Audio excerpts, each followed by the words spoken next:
Hi guys, I'm working on this glowworm, the classic glowworm. There's no power going to it, so I'm just going to check the fuse first. And the fuse is working fine. I just realized it's stripped from the electrics. On the fuse box. Switch.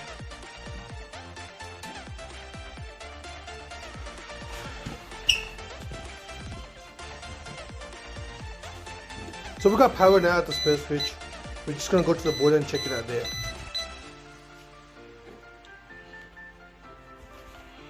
Right, I'm going to ask you to switch it on for me.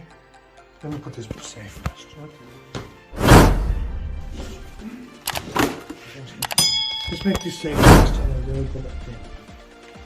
Then I'm going to ask you to switch it on because I don't know what's going on over here.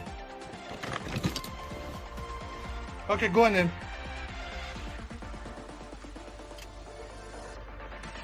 Right guys, I'm at the boiler now. Good thing is we got power coming to the boiler now.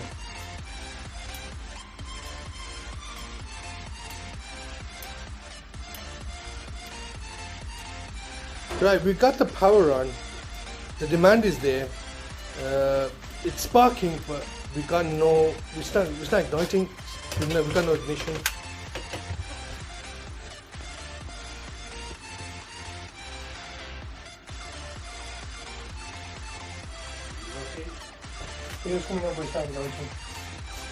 Guys, if your boiler breaks down and it's central heating combination or system boiler, tank system, pulsar coil, electric tank, water heaters, domestic or commercial, we repair them all. So give us a shout. We cover South Birmingham. Now watch the next episode of Birmingham Boiler Fix and I'll show you how we repaired this one and what was the matter with it and how we sorted it out. Thank you for watching for now, and don't forget to subscribe.